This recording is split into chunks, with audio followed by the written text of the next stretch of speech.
canal Teologia Adventista. Sejam mais uma vez bem-vindos ao nosso estudo da Bíblia através da lição da Escola Sabatina. Neste novo trimestre nós estamos analisando as lições de fé no livro de Josué e nós já estamos na segunda lição, que tem como título Surpreendidos pela Graça.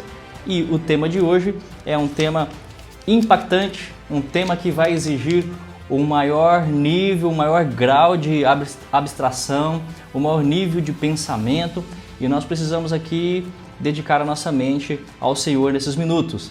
Eu sou o pastor o Anderson Ornelas, e esse é o nosso canal de estudo da Bíblia.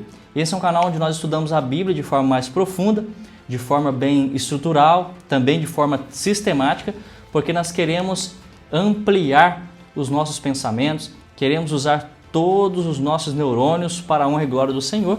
E como você já sabe, o nosso estudo semanal aqui não é um estudo conciso, resumido, mas é um estudo mais abrangente, é um estudo onde nós temos o propósito de, às vezes, dissecar o texto bíblico, às vezes trabalhar com o exercício mental, exercitando os músculos espirituais da fé, e por isso o vídeo às vezes fica um pouco mais longo.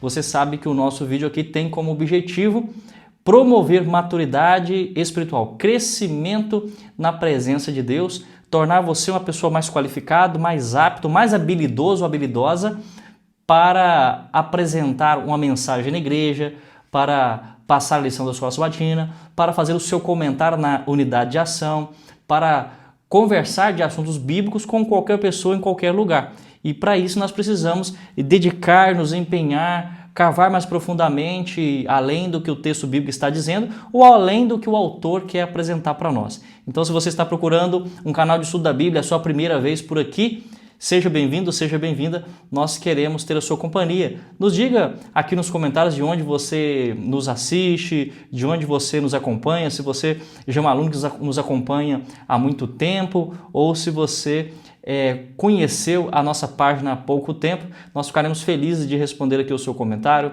também de orar pelo seu pedido. Nós também gostaríamos de saber, você está gostando do método pedagógico que estamos utilizando aqui? Por exemplo, nós estamos analisando aqui a estudo da lição através do mapa mental na tela. Você tem gostado dessa abordagem que temos feito através do mapa mental, essa forma estrutural? Ou você prefere que nós passemos a lição no método convencional, apenas com a Bíblia, com a lição nas mãos? Deixa aqui para nós o seu comentário do que você acha, se isso tem ajudado você de alguma forma e se o nosso canal é relevante para você. Se for relevante para você, eu peço com todo carinho que você também compartilhe esse conteúdo para as pessoas que você conhece, nos grupos da igreja, para os seus vizinhos, para os seus amigos, para que esse assunto possa também fazer efeito na vida dessas pessoas. Hoje, então, eu convido você a irmos para a tela e nós vamos analisar juntos agora a lição número 2, Surpreendidos pela Graça. O estudo de hoje, como eu disse, é um estudo que vai exigir um pouco mais de nós, do nosso raciocínio. Nós vamos trabalhar essa abordagem. Nós queremos aqui facilitar a sua compreensão e queremos que você, através do estudo, você consiga organizar os seus pensamentos, tá bom? Para que você saiba explicar esse assunto para outras pessoas e você tenha, então, profundidade de visão, que você tenha amplidão de espírito, clareza de mente e que todos os aspectos da sua vida, os aspectos espirituais, físicos, cognitivos, sejam ampliados, sejam super desenvolvidos para a honra e glória do Senhor. Então nós vamos aqui fazer uma introdução, depois nós veremos os temas da semana e terminaremos com um apelo. Essa lição da semana eu vou falar um pouco sobre graça, sobre fé, sobre justificação, e esse tema é um tema que necessitará de uma suplementação teológica. Você sabe que aqui nós sempre fazemos uma suplementação teológica, às vezes geográfica, e hoje vamos precisar então trabalhar isso. Vamos ver aqui qual o objetivo então do autor dessa lição para essa semana. O objetivo do autor da lição é mostrar que Deus ele é justo e ele é misericordioso ao mesmo tempo. Ele destaca que a justiça de Deus não é apenas punitiva, mas também Deus ele atua com sua justiça para redimir. Ou seja, o propósito de Deus primário é redenção. Os exemplos estudados a seguir ensinam que a salvação é um dom da graça que é recebido pela fé em Cristo Jesus. Não é por méritos, não é por obra humana, é que Deus chama o seu povo a viver em obediência com Ele em resposta ao seu amor. E nós, então, entendemos que a nossa obediência é resposta ao amor de Deus, é resposta a esse ato redentivo do Senhor.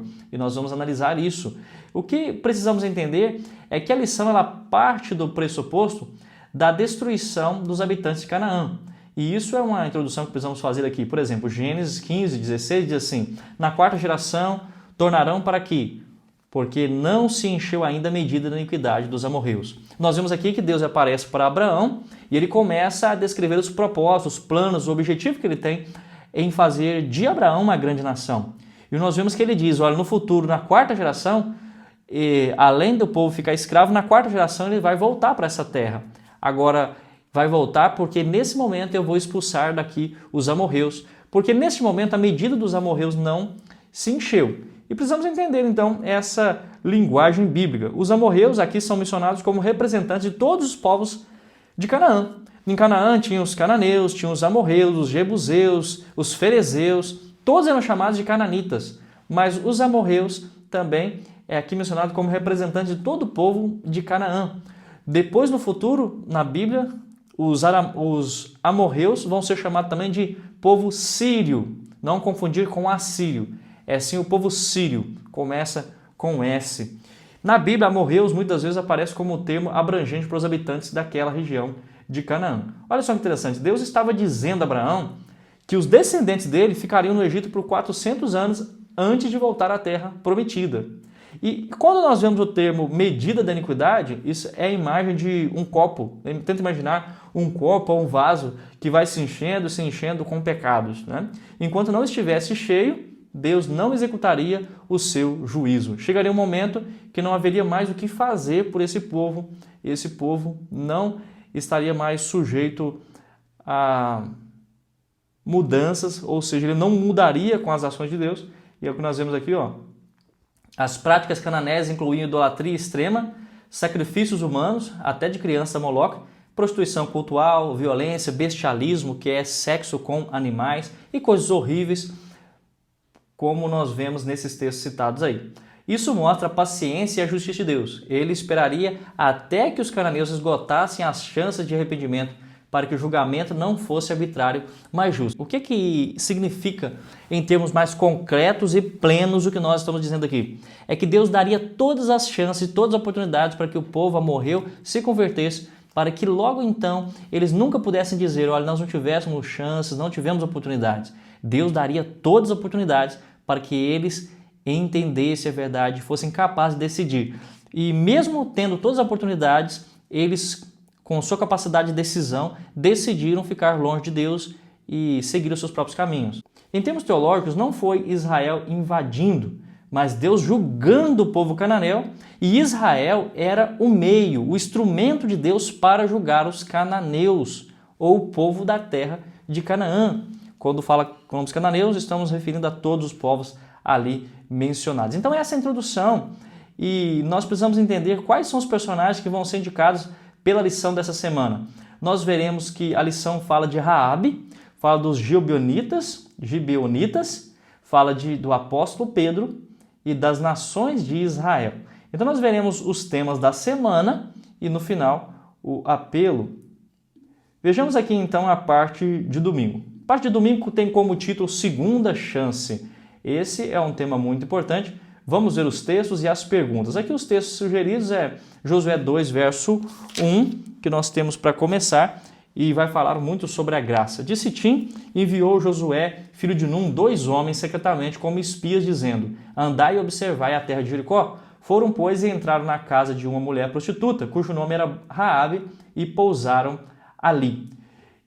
Aqui nós vemos uma comparação de Josué capítulo 2, verso 1, com Números capítulo 3, verso 1 e 2. Qual que é o episódio de Números capítulo 13, 1 e 2? É o episódio em que Moisés também, antes de sua morte, ele envia pessoas no início da sua jornada, 12, né? Um homem representando sua tribo, ou seja, 12 pessoas que vão até as cidades, a terra de Canaã, para trazer um relatório da terra. Só que agora nós vemos uma diferença, porque Josué ele não envia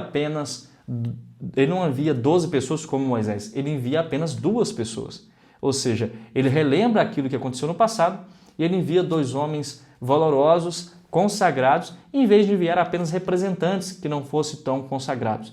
E agora eles trazem um relatório mais positivo, não como aquele dos 12 de Números 13. E aqui então, Josué envia apenas 2 homens consagrados, e Deus não precisa de quantidade de pessoas, é o que nós aprendemos com isso, mas sim de qualidade. Não importa a quantidade de pessoas, se Deus tem poucas pessoas consagradas, dispostas a servi-lo, que tenha totalmente amor por Deus e que odeiam totalmente o pecado e que não queiram mais nada no mundo a não ser incendiar o mundo com o Evangelho de Deus, Deus pode fazer muito através de poucas pessoas. Quando nós utilizamos os nossos dons e talentos com a presença e o apoio de Deus, os resultados são surpreendentes. Agora, quanto muitas pessoas utilizam meios, subterfúgios, sem o poder de Deus, os resultados podem ser mínimos.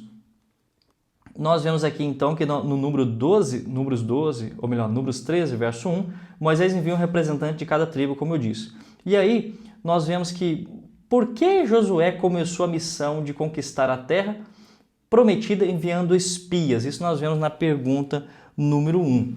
Eu respondi da seguinte forma: para acertar no mesmo ponto em que antes eles falharam e por experiências do passado.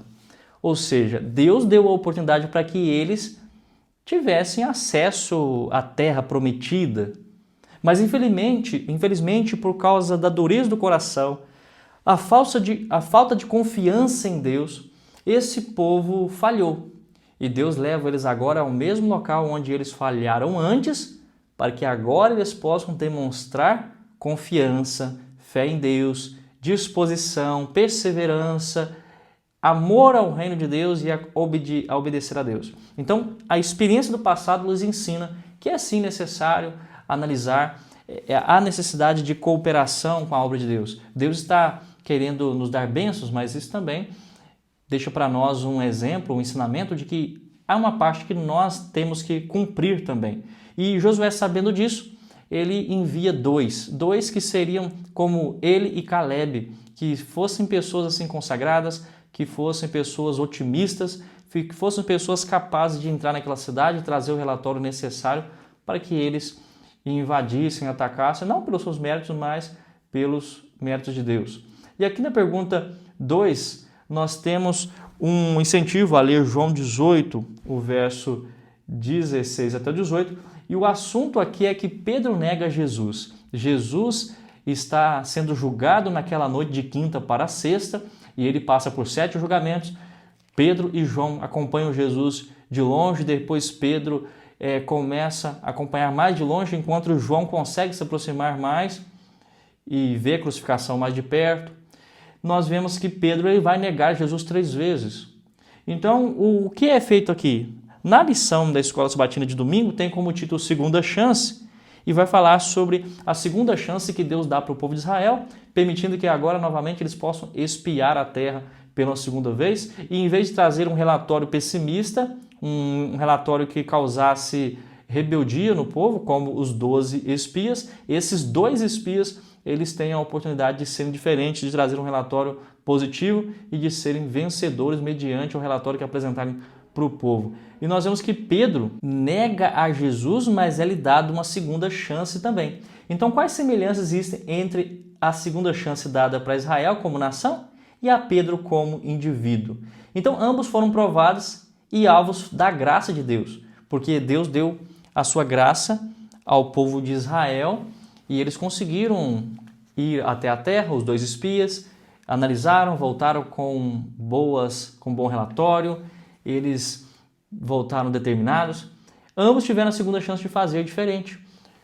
Pedro também teve a oportunidade de pedir perdão a Deus, de demonstrar que ele realmente não poderia confiar nele mesmo, que em muitos momentos ele confiava em si mesmo e Deus queria mostrar para ele que ele não era tão forte assim, que ele dependia de Deus para conseguir vencer as batalhas. E aí onde nós vemos na parte de domingo uma referência à doutrina da prova. A doutrina da prova ela era mais especificamente apresentada pelos pioneiros. Nos dias atuais nós não vemos sendo falado tanto dessa doutrina. A doutrina da prova é a doutrina que informa que Deus irá aplicar a prova várias vezes na vida de uma pessoa, na minha vida, na sua vida, ou na vida de um personagem bíblico, para ver se o perdão que foi dado anteriormente para esse personagem bíblico, ou para mim ou para você, se ele gerou mudanças em minha vida ou na sua vida. Isso nós vemos no relato da vida de Abraão, nós vemos no relato da vida de Jacó, e cada vez que ele cair em uma prova, lhe será dado outra oportunidade, outra prova, um pouquinho mais difícil, até que ele mostre que ele venceu o seu pecado. Isso é chamado na Bíblia de doutrina da prova. E nós podemos ver que Deus ele quer provar a mim e você. Ele nos concede a sua graça, nos concede o seu perdão, mas ele analisa você nos dias seguintes para ver se você vai viver de acordo com esse perdão, de acordo com essa graça, ou se continuará no seu pecado. Se continuarmos no pecado depois de termos recebido graça, perdão, misericórdia, quer dizer que nós estamos rejeitando a graça de Deus e estamos vivendo da mesma forma como anteriormente, não estamos dando valor para o perdão de Deus e estamos demonstrando que nunca estivemos arrependidos. Então a doutrina da prova é uma doutrina interessante de ser analisada. Na parte de segunda-feira agora nós vamos falar sobre valores em lugares inesperados. Na parte de segunda nós temos aqui alguns textos e esses textos são muito importantes para nós entendermos agora na parte de segunda-feira alguns assuntos com respeito à justificação, com respeito à salvação, com respeito à graça. E nós vamos falar então um pouco sobre salvação pela fé, ou justificação pela fé, ou vamos falar um pouco também sobre santificação. Então preste bem atenção, aqui é um suplemento teológico que nós faremos sobre a doutrina da salvação, da justificação, e você precisa entender isso aqui. Porque aqui a nossa lição na pergunta 3 orientou-nos a ler alguns textos. A história de Josué, capítulo 2, verso 2 ao 11, Hebreus 11, verso 31 e Tiago 2, 25. Em Hebreus 11, 31, nós temos o seguinte texto. Pela fé, Raabe, a meretriz, não foi destruída com os desobedientes, porque acolheu com paz aos espias. O que nós temos aqui nesse texto? Nós temos aqui apresentado que Raabe, ela tem fé, ela demonstra fé. A fé dessa mulher prostituta, ou meretriz, como a Bíblia aqui chama, ela é uma fé que demonstra sua crença. Mas fé na Bíblia, principalmente no Antigo Testamento, demonstra não apenas crer e confiar, mas também viver em fidelidade. Ou seja, vejam que ela tem fé. Essa fé leva ela a uma ação. Essa ação é acolheu. Porque ela teve fé, porque ela creu no que eles diziam sobre Deus, ela agora acolhe os espias em paz. Ele os ajuda, lhes esconde, para que eles não sejam pegos pelo rei da cidade de Jericó. Então, o que é acolher? É uma ação em resposta, ou seja, fé é crer, e crença leva uma ação. Certa vez eu ouvi uma frase que diz que gratidão começa com um sentimento no coração que depois é acompanhado de uma palavra expressiva e no futuro isso leva a uma ação em resposta. Assim também é a fé. Eu e você temos fé, isso gera em nós um sentimento, nós começamos a pensar sobre essa confiança que temos, isso gera em nós palavras, mas essas palavras não se tornam vazias porque elas se tornam também ações. Então, se eu tenho uma fé, essa fé deve me levar a uma ação que demonstra essa fé. O texto não para por aí, o texto fala da fé de Raabe, mas diz também Tiago 2,25, de igual modo, não foi também justificada por obras a meretriz Raabe, quando acolheu os emissários e os fez partir por outro caminho? Notem que o Novo Testamento aqui está falando da atitude de Raabe. E aqui há um ponto muito interessante que foi grifado, que diz que Raabe ela foi justificada por obras. E algumas pessoas, ao ouvirem isso aqui, podem rasgar as suas vestes e pensarem, mas isso é heresia, como que pode uma pessoa ser justificada por obras? E é por isso que eu gostaria que você prestasse muita atenção aqui no nosso estudo. Como já falamos, aqui é um suplemento teológico para que você entenda mais perfeitamente. Talvez você não queira aprender aqui, você pode pular para as outras partes da lição e pelo índice aqui abaixo, mas é muito importante que você entenda isso aqui, porque isso vai ajudar você a compreender muita coisa na Bíblia, vai ajudar você a compreender esse tema tão difícil que é a justificação, a salvação, a questão das obras, a questão da fé. Então aqui diz que Raabe foi justificada por suas obras. É possível sermos justificados pelas obras? De quantas justiças que a Bíblia fala? A Bíblia vai falar um pouco sobre essa questão da salvação e da justificação. Pois bem, nós temos aqui, a palavra salvar significa perdoar. Jesus, quando nos salvou, Ele nos perdoou dos nossos pecados passados. Então, Jesus, quando você encontra Cristo, Ele perdoa todos os seus pecados passados. Mas Ele te dá uma oportunidade nova de viver daqui para frente de uma maneira diferente. Então nós vemos que aqui está falando sobre valores em lugares inesperados. É encontrado um valor em especial na pessoa de Raabe, que morava em uma cidade pagã. Assim como também podemos falar da viúva de Sarepta, onde o profeta Elias encontra descanso, né? Onde ele encontra hospedagem, e vários outros locais que nós podemos ver valores em lugares inesperados. Então salvar significa perdoar, e justificar significa declarar justo. Tem muitas pessoas que pensam que justificar significa declarar o pecador justo, mas isso está incorreto. Por quê? Porque a Bíblia diz também que os anjos são justificados. A Bíblia diz também que o próprio Jesus foi justificado. Isso está lá em 1 Timóteo 3,16. Justificado em espírito. Então justificar significa declarar justo. Quando a pessoa pratica o que é correto, ele está sendo justificado, ou seja, está sendo declarado justo. A Bíblia fala de 3 tipos de justiça, e eu quero apresentar isso para vocês aqui. Nós temos então os 3 tipos de justiça. Vamos ver na Bíblia esses 3 tipos de justiça, e depois vamos falar um pouquinho o que é justificado pela fé e o que é justificado pelas obras, para entendermos melhor por que a Bíblia diz que Raabe foi justificado por suas obras. Vejamos na Bíblia então esse texto.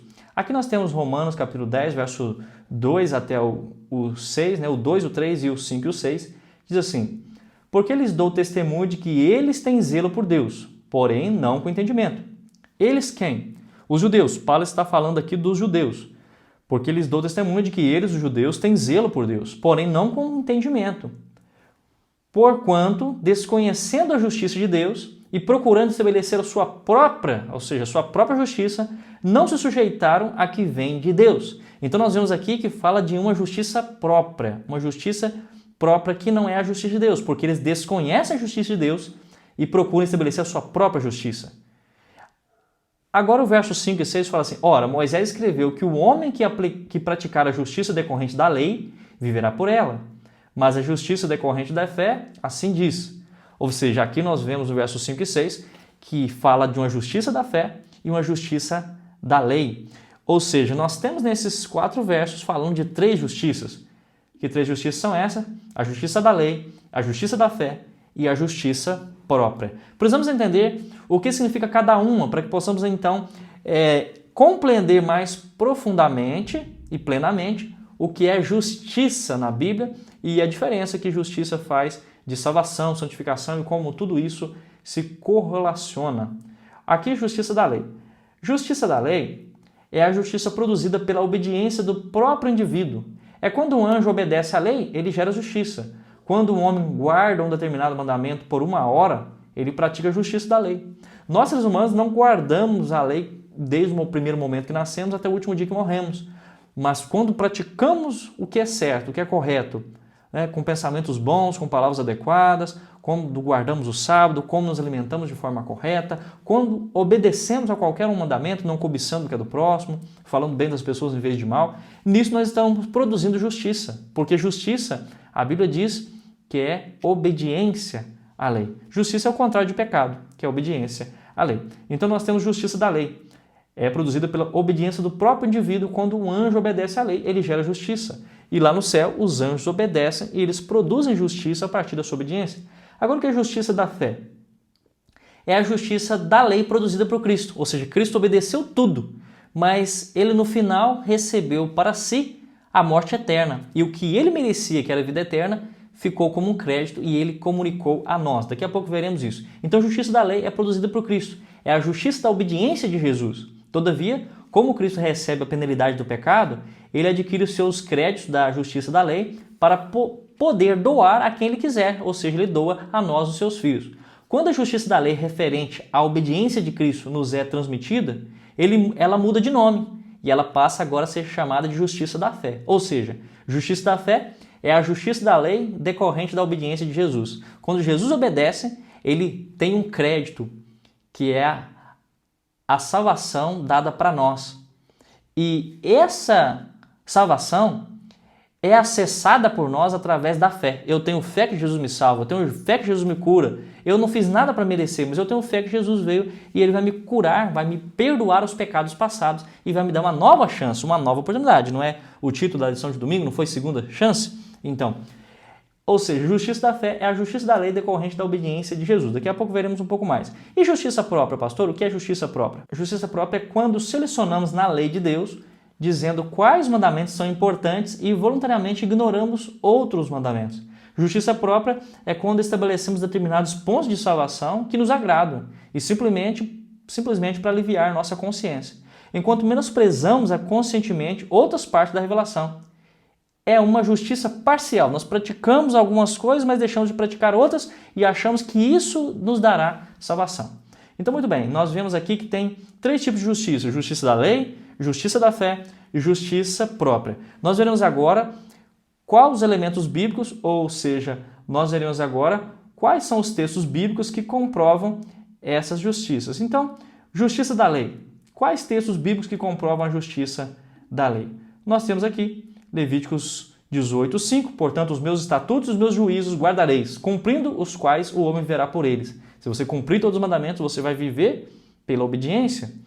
1 Reis 8:32, ouve tu nos céus e age e julga os teus servos, condenando ao perverso, fazendo recair o seu proceder sobre a sua cabeça e justificando ao justo para lhe retribuir segundo a sua justiça. Cada um será julgado e será também retribuído de acordo com a sua justiça. Ezequiel 20, verso 11, deles os meus mandamentos, e lhes fiz conhecer os meus juízos, os quais cumprindo-os o homem viverá por eles, para que a justiça da lei se cumprisse em nós, que não andamos segundo a carne, mas segundo o Espírito. Ou Gálatas 3:12, ora, a lei não procede de fé, mas aquele que observar os seus preceitos, por eles viverá.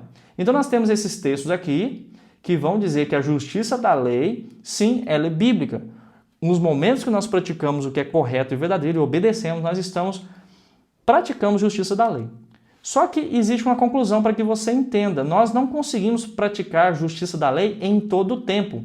A Bíblia diz que não há um homem sequer que não tenha pecado. Ou seja, não existe um ser humano sequer que tenha nascido e conseguido guardar todos os mandamentos até a morte, a não ser Jesus, né? Então, em alguns momentos, logo, nós só produzimos a justiça da lei parcialmente, em alguns momentos da vida. Em outros momentos, nós produzimos pecado. Ou seja, em nossa vida, ou estamos produzindo pecado ou justiça da lei. Jesus foi o único que, durante todos os momentos da sua vida, produziu apenas justiça da lei, porque obedeceu tudo em todos os momentos e não pecou nenhum em sequer momento. Então, tendo visto a justiça, que é a justiça da lei, o que ela significa, nós vamos para a justiça da fé. Então, justiça da fé é produzida por Cristo e pela fé nós acessamos essa justiça. Quais são os textos bíblicos que apresentam a justiça da fé? Nós temos textos que comprovam isso e aqui estão alguns textos, como por exemplo Gênesis 15:6. Ele creu no Senhor e isso lhe foi imputado para a justiça. Ou seja, Abraão creu em Deus e simplesmente pelo fato de ter crido, isso foi imputado, ou seja, foi concedido a ele a justiça. Deus o declarou justo sem ele ser justo, sem ele praticar nenhuma boa obra, sem ele merecer. Atos 13:39. E por meio dele, ou por meio dele, todo o que crê é justificado, de todas as coisas dos quais vós não pudestes ser justificados pela lei de Moisés. Ou seja, vocês não conseguiram guardar tudo, mas se vocês tiverem fé e crer no que Jesus fez e faz por vocês, vocês vão ser justificados, ou seja, declarados justos sem ser justos. Romanos 1:17. Visto que a justiça de Deus se revela no evangelho de fé em fé, como está escrito, o justo viverá por fé. Ter fé é crer que Jesus justifica, crer que Jesus o perdoa. Romanos 4:5. Mas aos que não trabalham, ou seja, aqueles que não praticaram o bem, não obedeceram todos os mandamentos, porém crê naquele que justifica o ímpio, sua fé lhe é atribuída como justiça. Mesmo que a pessoa ele não tenha trabalhado para receber o salário do dia, mesmo assim Deus paga o salário como se ele tivesse trabalhado. Ou seja, lhe dá para ele salvação, mesmo que ele não mereça, mesmo que ele não tenha praticado nada de bom. E isso é justiça recorrente da fé. Isso também é o mesmo que dizer que justiça da fé é o mesmo que salvação. Salvação é o mesmo que perdão. Ou seja, Jesus te perdoou, me perdoou, e nós não precisamos fazer nada para sermos perdoados, para sermos salvos, para sermos justificados, a não ser crer. Eu preciso crer. Mas e da agora em diante? Da agora em diante, Deus espera que nós pratiquemos a justiça da lei, que também é chamado de boas obras, que também é chamado de santificação. Na Bíblia não aparece o termo santificação, mas a Bíblia aparece o termo justiça da lei. Então, justiça da lei é a nomenclatura bíblica para boas obras, para santificação, tá bom? Então, nós sim, produzimos em algum momento justiça da lei, justiça da fé, e aqui, depois de ter visto esses textos na Bíblia, tem outros e vários, mas aqui colocamos esses para ser didático, a conclusão que nós temos é: a justiça da fé é a exceção, só vale para os homens no planeta Terra que aceitaram a nova aliança, ou seja, no mundo todo, no universo todo, não existia a justiça da fé, só existia a justiça da lei. Os anjos no céu vivem em obediência a Deus para terem vida eterna, como aconteceu com Lúcifer e os demais, a terça parte dos anjos, que desobedeceram e foram expulsos do céu. Então, a justiça da fé é uma exceção que Deus criou para nós, para esse mundo caído, para nos redimir, para nos salvar. É um plano B de Deus. Todos os habitantes dos mundos não caídos, todos os anjos no céu, conhecem um só tipo de justiça, que é a justiça da lei. Obedece e vive, desobedece e morre. Assim também era com Adão e com Eva. Mas uma vez que pecaram, Jesus revelou algo que estava escondido de todo o universo, que é a justiça da fé. Ele então cria esse plano B para salvar a humanidade. Então existe justiça da lei, que é obediência, que é santificação, que é obras, praticar obras, e existe obediência da fé, ou melhor, justificação pela fé, quando nós somos salvos, nós cremos no que Jesus fez por nós e que Ele nos comunica a graça. Vamos ver daqui a pouco um pouquinho mais isso, mas deixa eu explicar para vocês aqui a justiça própria agora. Como eu disse, justiça própria é quando nós selecionamos uma parte da Bíblia e tentamos apenas viver com base nisso e achamos que apenas isso nos dará salvação. Vamos ver alguns textos bíblicos que comprovam isso aqui, vamos ver alguns exemplos e vamos ver a conclusão. Nós temos Isaías 64, versos 5 e 6, que diz: Saís ao encontro daquele que com alegria pratica justiça, daqueles que se lembram de ti nos teus caminhos. Então aqui está dizendo que Jesus, ou Deus, sai com alegria ao encontro daqueles que praticam justiça. E você sabe que, de acordo com Deuteronômio 5, verso 25, praticar justiça significa obediência à lei. Então, quando você pratica justiça, quando você obedece e pratica justiça, Deus sai ao seu encontro com alegria, porque essas pessoas lembram do caminho de Deus. Eis que tiraste porque pecamos, o profeta está dizendo, porque muito temos pecado e havemos de ser salvos? Ou seja, o Senhor sai ao encontro daqueles que estão praticando a justiça, sai com alegria, mas o Senhor sai irado contra aqueles que praticam a iniquidade ou o pecado, que é o contrário de justiça. Mas todos nós somos como o imundo e todas as nossas justiças como trapo de imundícia. Aqui ele está se referindo à justiça própria. Todos nós murchamos como a folha e as nossas iniquidades como um vento nos arrebatam. Então, justiça própria é quando eu e você não estamos dispostos a obedecer a Deus em tudo, buscar fazer a vontade dele em tudo, mas selecionamos uma parte da Bíblia e dizemos assim: eu vou fazer isso e isso aqui vale para mim.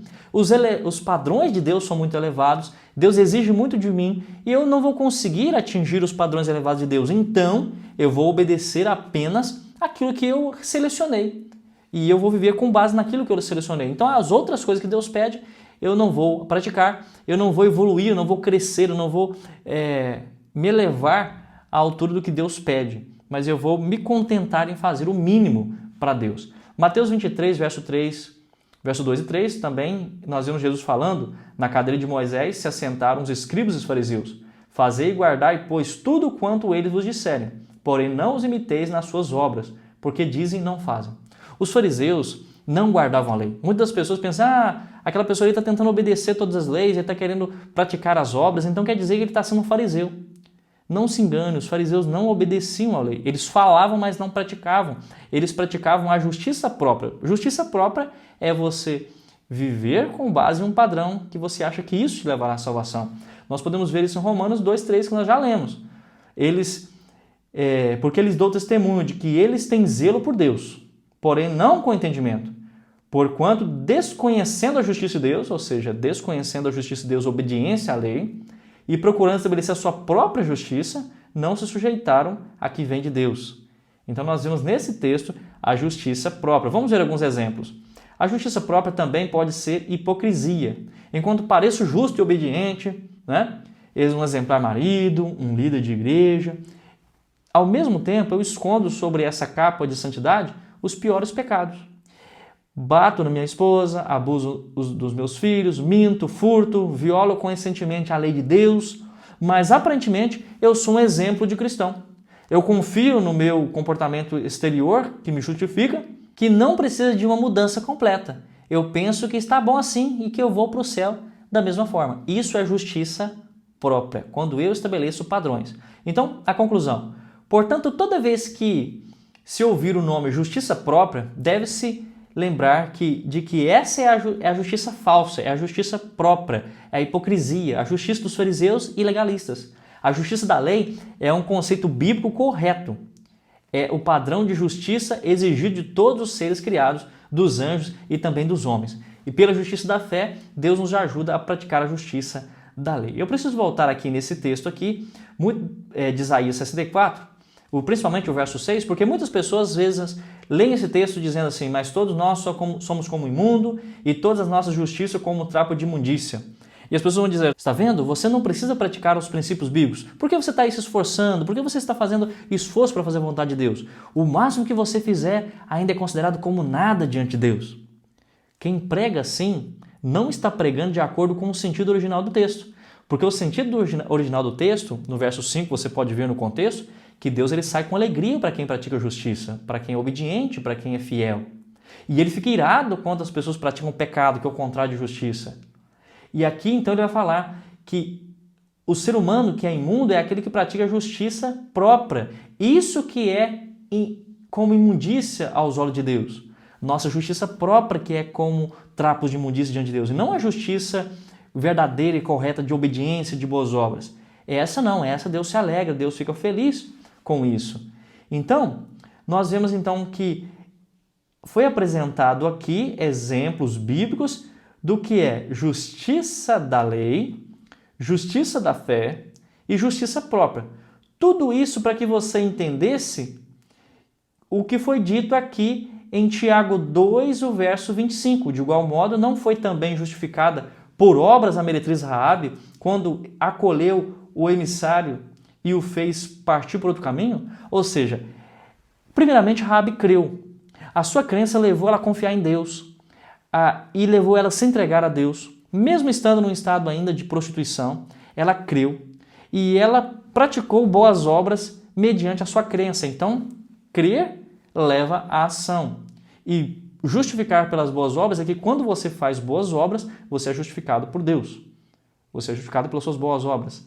Quando você comete pecado e pede perdão a Deus, você é justificado pela fé, porque você tem fé que Deus morreu por você e que Ele te justifica. Então, justificar significa declarar justo. Nós vimos os 3 tipos de justiça na Bíblia e agora nós vamos ver o que significa justiça pela fé e justiça pelas obras, exemplificado dentro da Bíblia de uma forma mais plena. Por exemplo, justificado pela fé ou justificação pela fé significa salvação, né? Quando Jesus nos salva. Ou seja, isso só Jesus pode fazer isso por nós.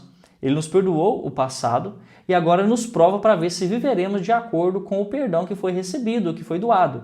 Quer ver só? Deixa eu apresentar para você aqui uma imagem, uma ilustração, para que você entenda melhor isso aqui. Então, como funciona a troca entre a bênção e a maldição?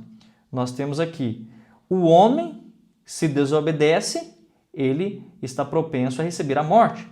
Cristo obedeceu em tudo, então merecia receber a vida. Mas, no entanto, Cristo obedeceu tudo e merecia receber a vida, mas ele recebe em lugar a morte eterna.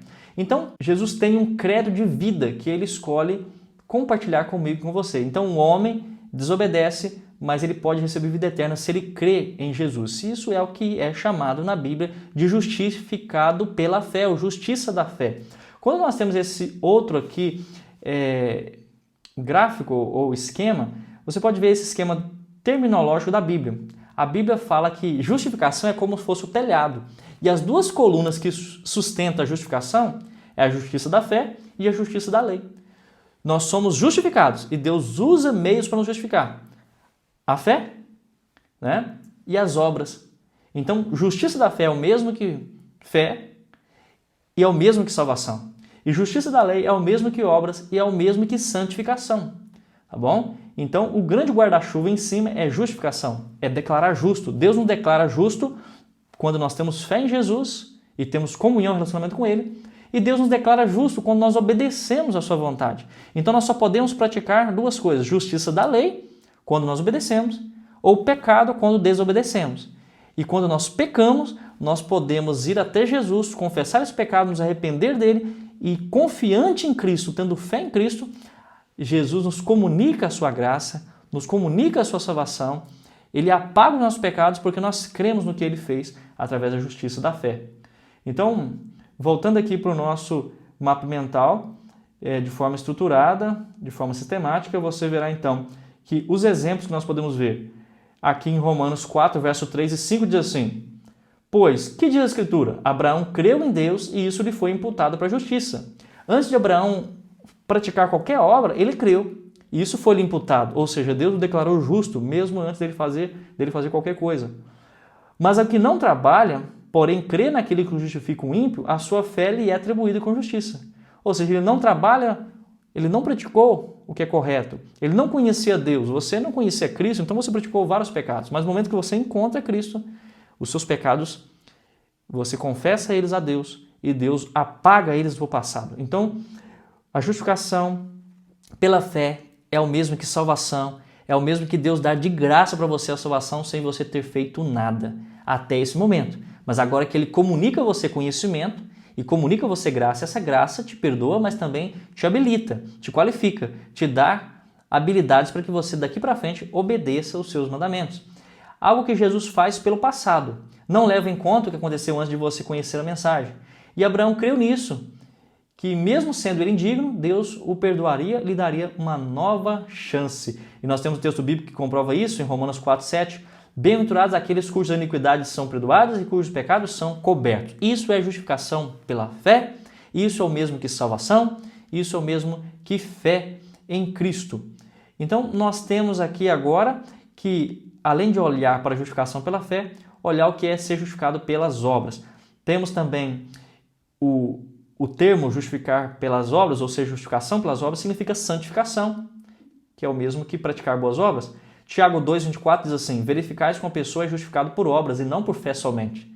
Tá vendo? A Bíblia deixa claro que uma pessoa não é justificada apenas por ter fé, apenas por crer. Porque se ela apenas crê, mas não pratica da agora por diante o que ela aprendeu, quer dizer que isso não é fé. Porque fé vem acompanhado de obras. Então, uma pessoa não é justificada apenas por fé, mas também por obras, como diz o texto aqui.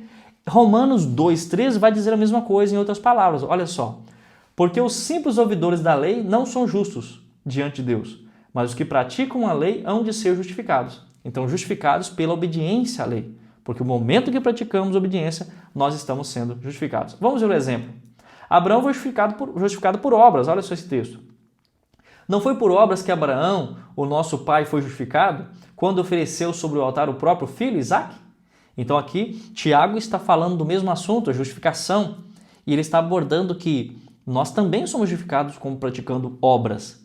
Então, às vezes as pessoas pegam alguns textos de Tiago e alguns textos de Paulo e acham que há uma confusão aqui. Não, os dois estão falando da justificação como o topo, o telhado, o guarda-chuva. Agora, eles também expressam as duas colunas, a justificação pela fé e a justificação pelas obras, ou seja, a salvação e a santificação, que andam juntas, a fé em Cristo, como também praticar boas obras, demonstrando que nós temos fé e que aceitamos a graça.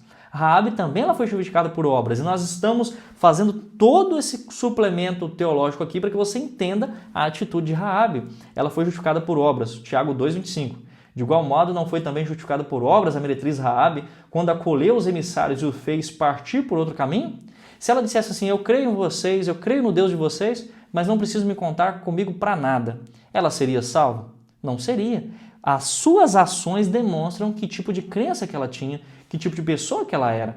Então eu e você precisamos entender que é exigido de nós, sim, temos valores, né? E aqui nós podemos ver valores em lugares inesperados. Em uma terra pagã existiam valores. E aí sim nós podemos ir para a pergunta número 3. O que esses textos nos dizem sobre Raabe? Ela creu e sua crença levou a agir em conformidade com a sua crença. É isso que é esperado de nós. Ela foi justificada pela fé e foi justificada pelas suas obras.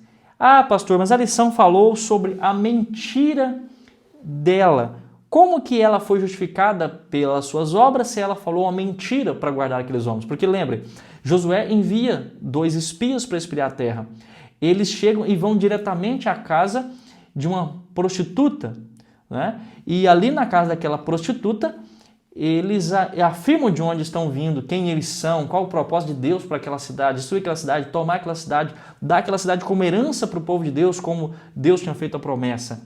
E ela então utiliza uma mentira, porque o rei vai até lá e com os seus soldados, ou pede soldados que estejam indo até a casa dela, para ver se tem espias ali. E ela conta uma mentira dizendo que não estavam ali, ou que foram ali até um certo momento, mas que já tinham ido embora. O que nós vemos aqui? A lição mesmo apresentou aqui o seguinte, um elemento bastante importante na história de Raabe é a mentira que ela contou para proteger os espias. Quando consideramos este fato, precisamos lembrar que ela estava inserida em uma sociedade extremamente pecaminosa, o que levou à decisão de Deus de trazer juízo sobre essa sociedade. É verdade que o Novo Testamento exalta a fé de Raabe, mas uma análise atenta do que ele diz sobre essa personagem revela que em momento algum a Bíblia aprova tudo o que ela fez e jamais aprova a sua mentira. Então ela agiu com base em seu conhecimento e cada um será julgado com base no que conhece. Ela viveu com base no meio em que ela vivia. Ela não tinha conhecimento sobre a Bíblia, sobre Deus, em todos os aspectos. O pouco que ela conhecia, ela estava tentando praticar. Ou seja, de acordo com a luz que você tem, você será cobrado. E nós podemos lembrar aqui do que foi escrito em Salmo 87, verso 4 e 6, e até citou Raabe ali, o salmista, quando diz: dentre os que me conhecem, farei menção de Raabe e da Babilônia. Eis aí Filístia e Tiro com a Etiópia. Lá nasceram. E com respeito a Sião se dirá: este e aquele nasceram nela. E o próprio Altíssimo a estabelecerá. O Senhor, ao registrar os povos, dirá: este nasceu lá. Ou seja, cada um vai ser julgado com base na luz que ele tem, com base no conhecimento que foi lhe dado e como ele agiu com base no conhecimento que ele tinha. Então Deus, ao julgar Raabe, não vai julgar ela com os mesmos critérios que vai julgar aquelas pessoas que moram em Sião, ou seja, em Israel, em Jerusalém, porque esses tinham mais luz, tinham mais revelação de Deus, tinha a Torá, que era o oráculo do Senhor, como diz em Romanos 3, verso 1. Então nós vemos aqui que no texto Fundamentos da Educação Cristã, Ellen White diz algo muito interessante na página 258 e 259. É algo terrível ter grande luz e bênção, ter muitas oportunidades e privilégios e não usá-los, entretanto, para a salvação. Os que não aproveitam as oportunidades para salvar-se serão condenados pelos privilégios que Deus lhes concedeu, mas os que andam na luz terão cada vez maior luz. Os que tiveram a luz da verdade, mas deixaram de andar na luz, encontram-se sob a mesma sentença condenatória que Corazim e Betsaida. Então, aqueles que têm muita luz, mas não vivem de acordo com a luz, essa luz vai ser tirada e ele vai ser julgado porque ele teve luz e não aproveitou a oportunidade. Agora, aqueles que têm muita luz também têm muita bênção. Quem tem muita oportunidade também tem muitos privilégios. Agora, se ele não usá-los para a salvação, isso lhe será para a perdição. Então, é muito interessante esses pontos, esse elemento aqui. Ela mentiu porque ela não tinha o conhecimento pleno. Deus nunca aprovou a mentira que ela falou, não é mesmo? Então nós vemos que ela usou um método passivo. Ela não pensou muito naquilo e ela apenas mentiu, porque as pessoas estavam acostumadas a mentir para sair de confusões. E ela apenas salvou o povo de Deus e ela tinha isso em mente. Tendo visto isso, com base no que nós já aprendemos aqui, nós vamos agora para a parte de terça-feira, que tem como título Novo Compromisso. Nós vamos ver o texto sugerido aqui na parte de terça-feira, para que então nós possamos responder a pergunta número 4. Então o texto sugerido aqui é capítulo 2, o verso 12 ao 21. Eu separei aqui alguns versículos apenas para que nós possamos ter o entendimento do que fala aqui. O título é Novo Compromisso. O verso 12 até o verso 14 diz assim: Agora, pois, jurai-me, vos peço, pelo Senhor, que, assim como usei de misericórdia para convosco, também dela usareis para com a casa de meu pai, e que me dareis um sinal certo. Então nós temos aqui as palavras de Raabe para aqueles 2 espias enviados por Josué, de que conservareis a vida a meu pai e a minha mãe, como também a meus irmãos e minhas irmãs, com tudo o que tem, e de que livrareis a nossa vida da morte. Então lhes disseram os homens: a nossa vida responderá pela vossa, se não denunciardes essa nossa missão. E será, pois, que, dando-nos o Senhor essa terra, usaremos contigo de misericórdia e de fidelidade. Então aquela mulher, ela demonstra fé, ela os protege, mas ela diz: eu quero que quando vocês vierem para destruir essa cidade, vocês preservem a mim e a minha família. E nós temos uma comparação sendo feita aqui. Por quê? Porque essa mulher, ela deveria se utilizar de um elemento. Ela iria ter um sinal, iria colocar um bordão ali na janela que fosse vermelho, exemplificando algo. Pela obediência, o povo devia dar prova da fé. Isso está no 3º parágrafo da lição aqui de parte de terça-feira. Pela obediência, o povo devia dar prova de fé. Assim, todos que esperam ser salvos pelos méritos do sangue de Cristo devem conscientizar-se de que eles próprios têm algo a fazer para conseguir a salvação. Embora apenas Cristo possa nos remir da pena da transgressão, devemos desviar-nos do pecado para a obediência. O ser humano é salvo pela fé e não pelas obras. Contudo, a fé deve ser mostrada pelas obras. Então, nós vemos aqui tanto a justificação como a santificação. Nós vemos aqui tanto as obras como a salvação e as obras, né? Justificado pela lei e justificado pela fé. Eles precisariam dar prova da fé que eles tinham. E ela iria fazer isso de que forma? Ela iria deixar um cordão. Olha só que interessante, aqueles homens, eles sabiam da história de seus antepassados, que os seus antepassados foram libertados do Egito, mas que antes de serem libertados, eles tiveram que demonstrar, ter uma prova de fé. Deveriam matar o cordeiro, passar o sangue nos umbrais da porta, ou dos portais da casa, né? Nas ombreiras. E ali, esse seria o sinal para que quando o anjo destruidor viesse, não destruísse aqueles que morassem naquela casa, porque sabia que ali estava o povo de Deus. A mesma forma, quando os 2 espias viessem com Josué e com todo o povo para sitiar a cidade e destruir Jerusalém, ou melhor, Jericó, eles veriam um sinal, que seria aquele bordão vermelho na janela, simbolizando o sinal que aquela mulher era uma mulher que estava temente a Deus e que queria salvação. Então, nós vemos aqui que foi feito um sinal e a lição fez correlação do sinal do povo egípcio em Êxodo 12 com o sinal de Raabe. Então, no caso de Raabe, era um pano vermelho, um bordão vermelho. No caso dos hebreus no Egito, sangue nos portais das portas, nos umbrais das portas. E a pergunta 4 fala assim: como esses textos nos ajudam a entender o acordo entre os espias e Raabe?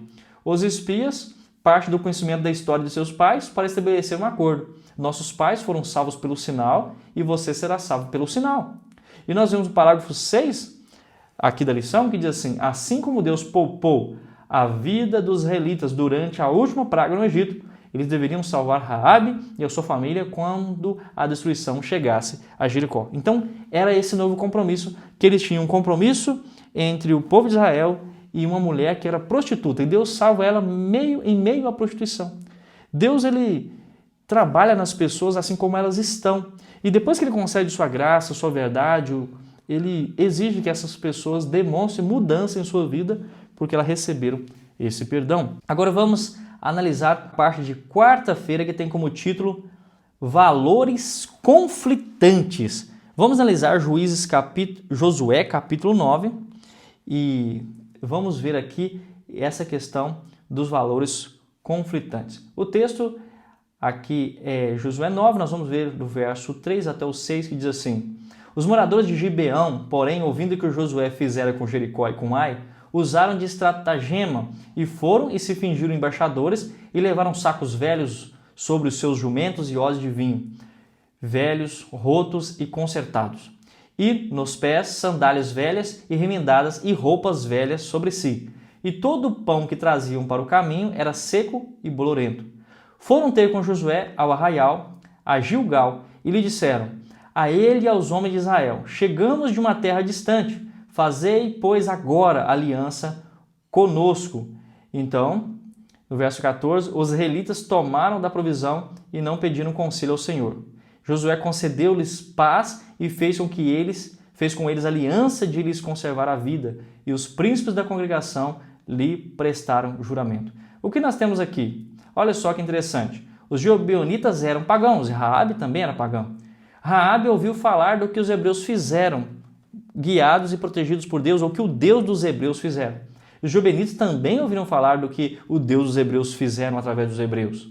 Raabe mentiu para proteger os dois rapazes, os dois espiões ali, os dois espias dos hebreus. Os gibeonitas também mentiram para conseguir uma aliança com Josué e com o povo hebreu.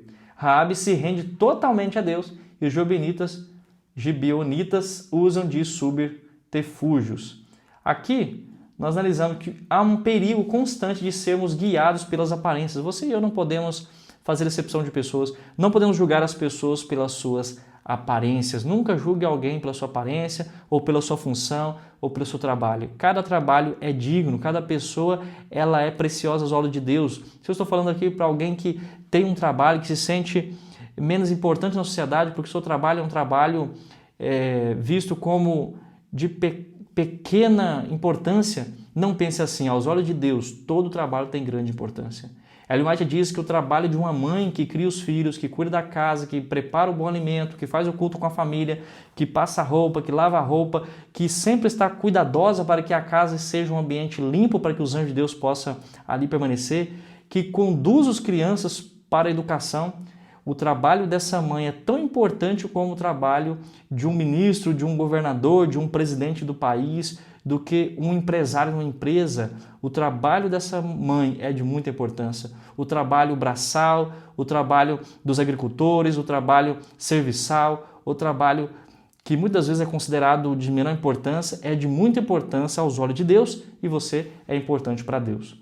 Então a pergunta 5 diz assim: quais são as semelhanças e diferenças entre a história de Raabe e os gibeonitas? Nós já respondemos aqui acima nesses elementos. Agora, por que eles são relevantes?